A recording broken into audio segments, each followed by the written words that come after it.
Are you guys okay if I bring some energy this afternoon? Will you bring it with me? Because we only have 10 minutes left. I got an important question for you. I'm going to be talking about communication. How many of you have ever experienced poor communication in the workplace?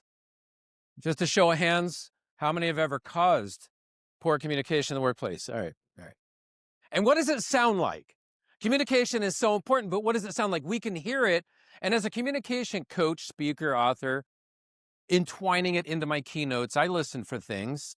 If somebody were to ask me how my day is going. Hey, how's your day going? Oh, just ask me for some help.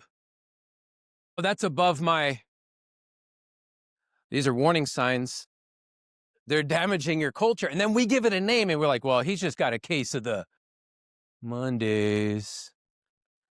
Now, I find communication a very, very interesting topic. In fact, if you look it up in the dictionary, it says the process of conveying information.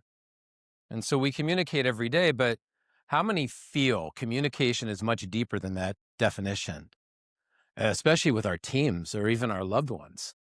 And so we're going to talk about how to magnetize communication. When I wrote this book, I started to really take a close look at communication. And it's been so important to me in so many avenues of my life that communication became a way of helping to navigate through tough times. But it's deeper than just how we verbalize some things.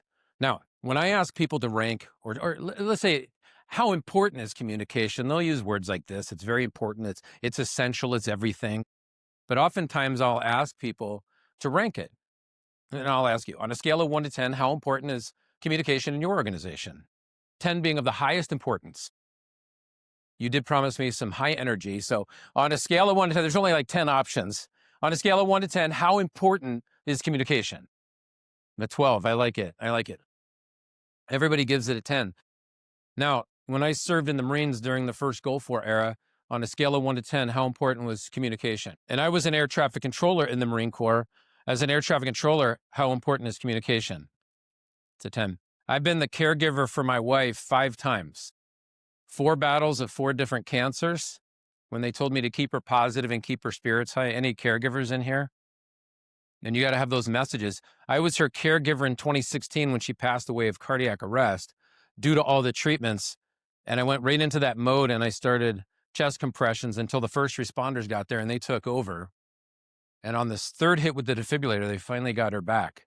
And she's still with us today. And we've been, still with us today. And I'll tell you, communication was huge. They trained me how to be a caregiver, but they developed me to think differently about the way I communicated to her.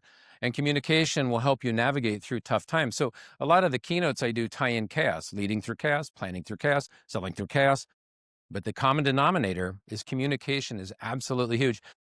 Imagine just for a moment, if communication elevated throughout your whole organization, how would it feel in the workplace if everybody started to communicate more dynamically and encouraging each other and empowering each other? How many would be okay with that? Would that be all right? And we can do that if we just learn some things about communication. Now, most communication errors are very costly. In fact, you have to ask yourself, what do you think costs more? Training somebody to communicate better or fixing a mistake? What do you think is more expensive?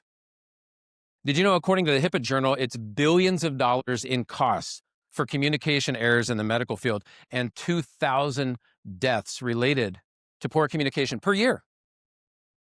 So the cost is significant. What if we could teach people how to get better at communication? Here's what I found. Whether it's keynoting or training, and I go into an organization, I have found that most people are fluent at their industry. I stop by Starbucks. Anybody frequent a Starbucks or a coffee shop from time to time? They speak their industry. Everybody's pointing at the next person. I went in and I asked for a latte. And if she was my barista, and you were awesome today, by the way. If she was my barista and I said, could I have a latte? It would be weird if she says, what do you mean? What does that mean? We speak our industry, we speak our business, we speak our products and services, but most people don't come in, they haven't been taught how to speak empoweringly, how to speak encouragingly, inspirationally. And on a scale of 1 to 10, I'm going to borrow 1 second of enthusiasm so you can say 10 so loud they come and check on us. On a scale of 1 to 10, how important is communication? It is a 10. And most people, when I say, describe your communication training program, rank it on a scale of 1 to 10, they say, we don't have one. Isn't it amazing? Conceptually, and here's what I love about being an author, you can make up your own words. Are words important? Now more than ever. And so when I ask people to rank it, and they tell me it doesn't exist, they rank it a 10 out of 10 conceptually. They believe it's important, but steptually, and that's my word, steptually, they're doing very little about it. What if we just started to teach people how to communicate the language of shared success, where they showed up every day, not showing up to work, but showing up to win? And that's the amazing part. And I use it at a media company in Southern California. So I've used it as a Marine, I've used it as a caregiver, and I ran a media company in Southern California. We worked with MTV, HBO, South Park, but I can't quote anything South Park said. But I did end up in their credits because we delivered at the highest levels, but we avoided a lot of infighting. We minimized silos. We unified people. That's the beauty of communication, is that when it magnetizes, it pulls people together. But if we're not focused on it, it can repel and push them apart. So I'll give you some ideas on this. When I wrote my book, The Communication Movement, I looked at the 9 main word classes. We all remember them: nouns, adverbs, adjectives, and some other things, right? Make up that 9 main word classes. I needed a word that said, okay, I'm trying to find how to describe a word that empowers, and I called it a magnetic word. But as I dove deeper, it became magnetic communication. And when we focus on that, it unifies, it creates cohesion. And so just like an orchestra performing a symphony, anybody know music in here? And there's usually 4 movements in a symphony. There's 4 movements when we communicate. So here's some great takeaways. I love sharing takeaways. When we communicate, it's the words that we choose. It's the speeches we deliver when we combine those words. It's the gestures that we make and the actions we take. All of that stuff sends a message. And here's what I want you to think about. Everything we do sends a message. Every word we choose, everything we say sends a message. Everything we don't say sends a message. Everything we do sends a message. Everything we don't do sends a message. Moral of the story, in the workplace, everything sends a message. And what if we could be more magnetic with it? Now, how many have ever heard this phrase, over and out? You've heard it on TV shows or movies. You can hear it when it's like CBs. Over and out. And it's fun to say. Let's just say it on 3. 1, 2, 3. And it's a lie. It's not real. This makes absolutely no sense to people who've been trained in communication. As an aviation person in the Marine Corps, you can't say this, because over means I'm finished talking, I'm awaiting a reply. Out means I'm finished talking, don't reply. Over and out means I'm finished talking, please reply, but don't reply.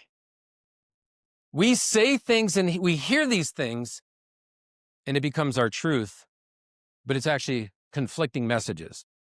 How many feel workplace communication could be improved? And when you improve communication, you improve performance. And when you improve performance, you improve results. Now, at the media company, we ended up growing that company by over 300% annual sales growth. And we took the mistakes and we went from 15% errors down to 0.35. How did that happen? We started to communicate like leaders. You know, most leaders speak their industry, they don't speak leadership. Most sales professionals speak their industry, their products and services, but they don't necessarily speak sales, and we can fix that. This is just one example. I wanted to share this with you because we've accepted it as truth because we've heard it so much, but it doesn't mean that it's real. Now, I'm going to give you some other words, but I don't want you to be mad at me. I'm going to give you some words that repel people, and most people say them unintentionally. But I'll also give you some words that can attract people. Manage, sell, employee, change, busy, close. Okay, here you go. Some attraction words, some things to think about. Enhancing the way you say things. We don't want to manage people, we want to lead them. We don't want to sell, we should share. We don't want employees. It's a very non-empowering word. We want team members. Change nothing, enhance everything. People are afraid of change, they resist it, and they will steer away from it. Don't be busy, be productive. Don't close things, open them. Don't just have quotas, have goals. A lot of goal setting today. And if you're going to talk about growth, don't forget to talk about opportunity. Now, I'll give you your last word. the number one thing people want to hear that'll keep them in an organization is appreciation. Today, jot down the name of 3 people and tell them how much you appreciate them. And that costs nothing. And I just want to say thank you so much. That was the fastest 10 minutes. I feel like I double timed it. I worked up a sweat. Thank you so much.